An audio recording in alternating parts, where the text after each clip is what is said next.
página 156 del EPUB. Fenomenología del espíritu, por Hegel, Georg Wilhelm Friedrich Hegel. Edición de Antonio Gómez Ramos. 1.1. Prólogo. Una explicación como las que es uso anteponer a un escrito en su prólogo, sobre los fines que el autor se propone, así como los motivos y la relación en que crea estar con otros tratados, anteriores o coetáneos, acerca del mismo tema, parece, en el caso de un escrito filosófico, no solo superflua, sino, por la naturaleza del asunto, inapropiada y hasta contraproducente. Pues lo que fuera pertinente decir acerca de la filosofía en un prólogo, y el modo de decirlo, cosas tales como indicaciones eruditas acerca de la tendencia y de la posición propias, del contenido general y los resultados, o la conexión con otras afirmaciones y aseveraciones que, a favor o en contra, se hagan acerca de lo verdadero, no puede valer para la manera en que se haya de exponer la verdad filosófica.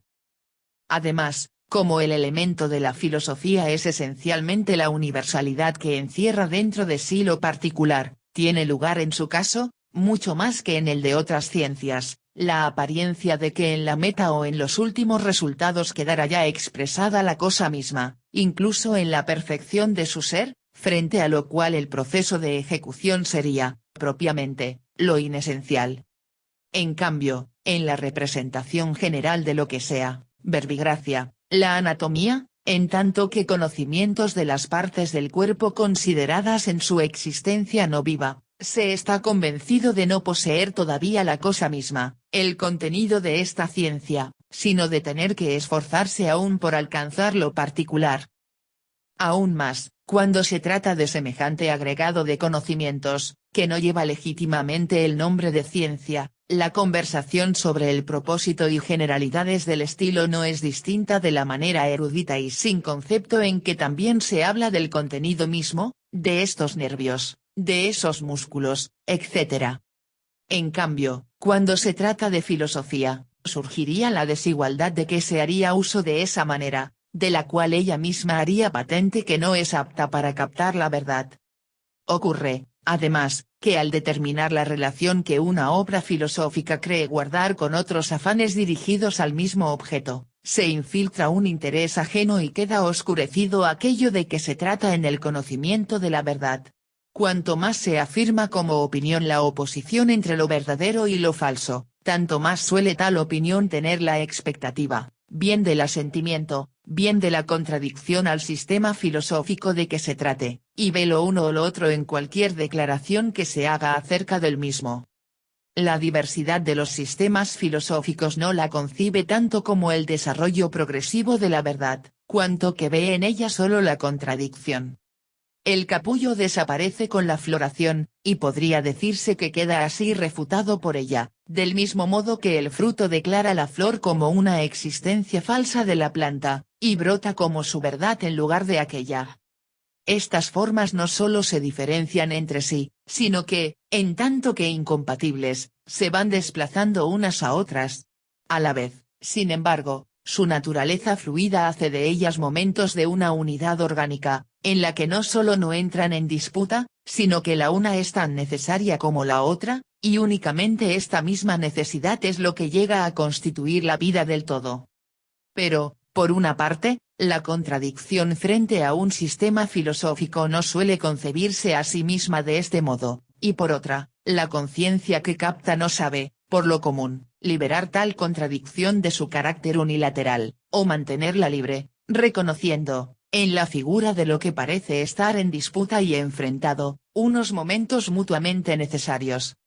¿Acaso parezca que la exigencia de explicaciones de este tipo, así como la satisfacción que se le dé a la misma, está afanándose por lo esencial? Lo interior de un escrito filosófico, donde iba a estar más enunciado que en los propósitos y resultados del mismo. ¿Y cómo se reconoce a estos de modo más determinado, si no es por lo que tengan de diverso frente a otras producciones de la época en el mismo campo? Pero si hacer algo así ha de tenerse por algo más que empezar a conocer, si ha de tenerse por el conocimiento real y efectivo, tal actividad tiene que contarse, de hecho, entre los subterfugios para dar rodeos y sortear la cosa misma, aparentando el más serio esfuerzo por alcanzarla a la vez que se evita efectivamente tal esfuerzo. Pues la cosa no se agota en sus fines, sino en el proceso de su ejecución, ni el resultado es el todo efectivo, sino que lo es conjuntamente con su devenir. La meta, tomada para sí, es lo universal sin vida, igual que la tendencia es el mero afán que todavía carece de su realidad efectiva, y el resultado desnudo es el cadáver que la tendencia deja tras de sí. Asimismo, la condición de ser diversa es, más bien, el límite de la cosa, está allí donde la cosa termina, o bien, es lo que ésta no es. Por eso, tales esfuerzos con la meta o con los resultados, así como en dar con lo que haya de diverso en esto y aquello, enjuiciándolo, son trabajo más fácil de lo que quizá parezca. Pues, en lugar de ocuparse de la cosa, este hacer está siempre más allá de ella, en lugar de demorarse en ella y dentro de ella olvidarse, este saber anda siempre detrás de otro, y más bien se queda en sí mismo que está en la cosa y se entrega a ella.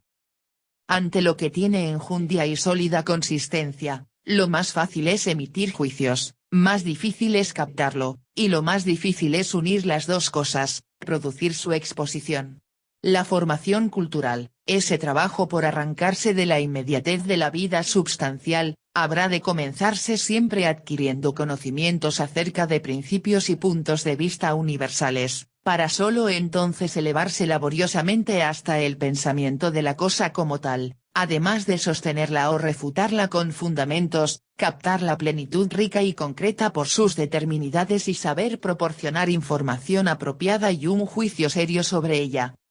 Pero este comienzo de la formación cultural dejará primero sitio a la seriedad de la vida plena, seriedad que introduce en la experiencia de la cosa misma, y si, a más de esto, la seriedad del concepto cala la cosa en su profundidad, semejante conocimiento y juicio mantendrán su lugar debido en la conversación.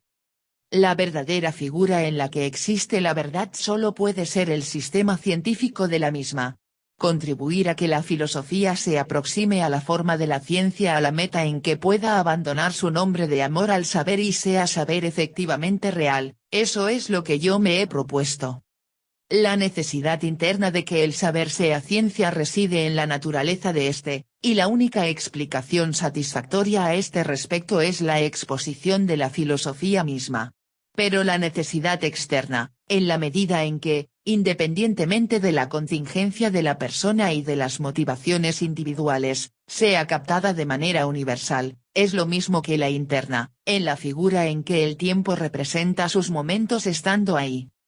Por eso, mostrar que ha llegado el momento de que la filosofía se eleve hasta la ciencia sería la única justificación verdadera de los ensayos que tengan este propósito, porque esa justificación pondría de manifiesto la necesidad de ese propósito, más aún, porque, al mismo tiempo, lo llevaría a cabo. Al poner la figura verdadera de la verdad en esa cientificidad o, lo que es lo mismo, al afirmar la verdad de que solo en el concepto tiene ella, la verdad, el elemento de su existencia, ya sé que esto parece estar en contradicción con una representación, y con sus consecuencias, que tiene tantas ínfulas como difusión entre las convicciones de esta época. Por lo que no parecerán tampoco superfluas algunas explicaciones sobre esta contradicción, por más que no puedan ser aquí más que unas aseveraciones como aquella a la que se oponen. Pues que si lo verdadero solo existe en aquello, o mejor, como aquello que ora se denomina intuición, ora saber inmediato de lo absoluto, religión, el ser no en el centrum del amor divino, sino el ser mismo de ese centro, con base en ello, a la vez, se exigirá para la exposición de la filosofía más bien lo contrario de la forma del concepto.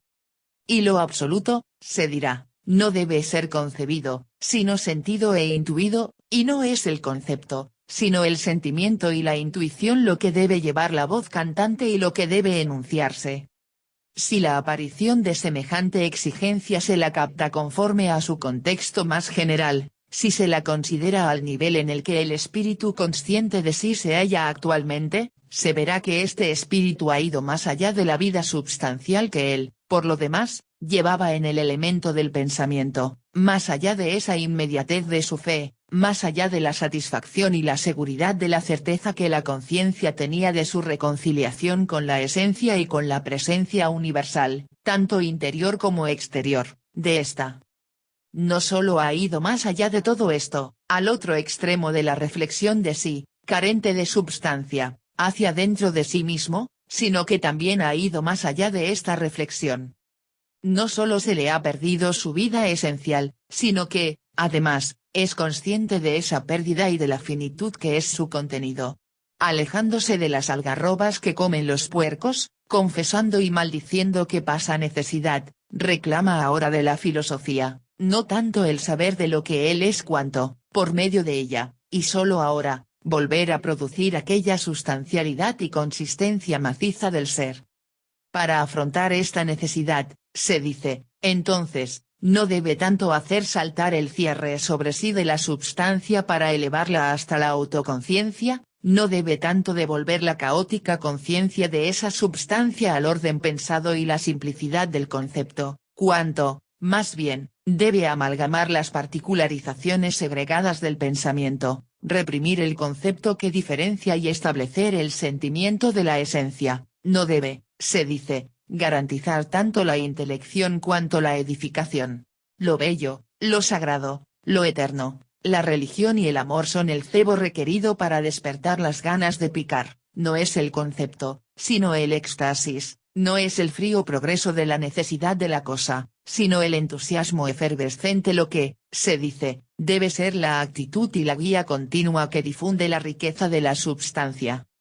A esta exigencia le corresponde ese esfuerzo denodado que, mostrándose al borde del encono y del arrebato, trata de arrancar a los hombres de su anegamiento en lo sensible, en lo común y singular, para dirigir su mirada hacia las estrellas, como si ellos, olvidando del todo lo divino, estuvieran en el punto de satisfacerse con polvo y con agua, cual gusanos.